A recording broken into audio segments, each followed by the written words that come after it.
모든 것을 설명함에도 불구하고 인간의 고통은 사라지지 않는다는 거야. 그래서 지금 얘기할 건 뭐냐면 주관적 체험에 관한 거야. 나는 약간 이런 걸 구분하는 편이거든. 자, 인간이 주관적 체험을 통해서 이론을 만드는 거를 보통 철학과 종교라고 해. 그리고 객관적인 데이터와 팩트를 추구하는 게 과학이거든. 역사적으로 이런 일이 있었어. 합리주의가 발전함으로 인해서 종교가 사라질 거라고 믿었다는 거지.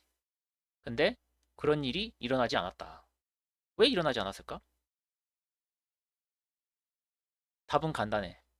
과학이 인간의 고통을 해결해주지 못하기 때문이야. 우리가 이런 얘기를 해볼까? 생물학을 봤어. 그래서 너가 그런 감정을 느끼는 건 어떤 생존 본능 때문에 어떤 그런 위기 상황을 느끼고 너가 분노를 느끼는 거야 라고 얘기를 하잖아. 근데 그 얘기를 들으면 그 분노가 사라져? 그렇지 않지? 그러니까 과학이라는 건 주관적인 체험이 아니야. 그래서 과학이 발달했을 때 처음에 어, 사람들은 기대를 했지. 1800년도에. 이제는 사람들이 합리적 인간이니까 종교가 사라질 거다. 근데 종교는 사라지지 않았지. 철학도 사라지지 않았어. 그 이유 중에 하나는 아무리 객관적인 설명을 제시한다고 하더라도 그거는 인간의 고통과 무관하기 때문이야. 요즘 생물학에서 핫하지? 뇌과학이라는 거.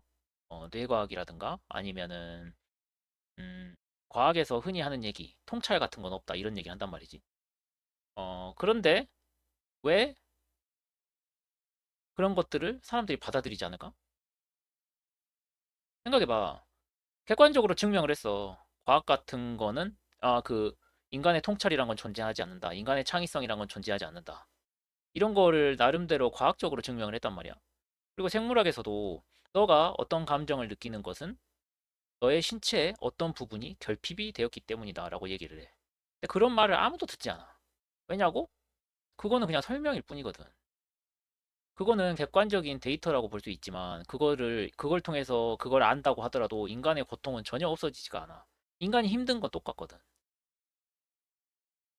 그래서 과학이 있다고 하더라도 인간은 여전히 종교와 철학, 영성 쪽을 가지고 있는 거야. 예를 들어서 요즘 최근 심리학에서 핫한 게 예측 가능성이라는 거거든. 인간은 예측하지 못하는 상태를 두려워한다 이런 말을 해. 근데 그 얘기 내가 예측하지 못하는 상태를 두려워하는 거야. 그걸 알면 고통이 사라져? 하나도 사라지지 않아. 그래서 과학이 어, 뭐 진리를 추구한다, 모든 걸 설명할 수 있다라고 하지만 모든 것을 설명함에도 불구하고 인간의 고통은 사라지지 않는다는 거야. 그래서 종교와 철학이 여전히 존재한다는 거지. 음, 그러면 얘기가 좀 깊어지긴 하는데. 그럼 MBTI에 대해서 얘기를 해볼까? MBTI는 과학인가?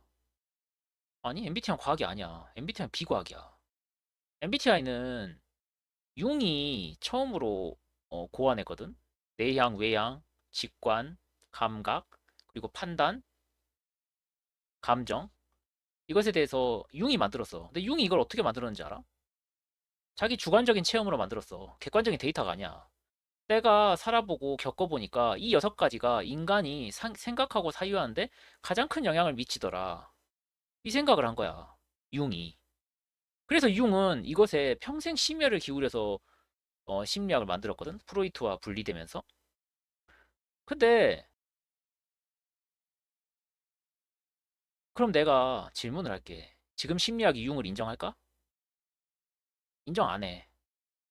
지금 심리학은 주관적 체험 기반이 아니야. 통계적 데이터 기반이야. 통계적 데이터를 만들어서 검사를 하고 표준 편차를 만들어. 그리고 그 표준 편차의 80%이 정규 분포표에 의하면 이 사람들은 평균적으로 정상이고 나머지 20%는 비정상에 해당한다. 그리고 이걸 기반으로 만들어. 그래서 심리학은 사실 철학과 과학이 합쳐져서 나온 거거든. 그래서 심리학은 융을 인정하지 않아. 위대한 심리학자인 건 맞지만 저 사람이 하는 말은 검증할 수도 없다. 그렇기 때문에 융의 이론은 융은 유명한 심리학자라고 불리긴 하지. 프로이트, 융, 아들러와 더불어. 근데 현재 심리학에서는 융을 인정하지 않는다. 이게 참 흥미로운 일이지. 근데 융의 이론이 철학에 더 가깝다는 거야. 과학이 아니라. 그래서 이제 융이나 아들러 같은 사람을 좀 인간적인 심리학자라고 부르기도 하지.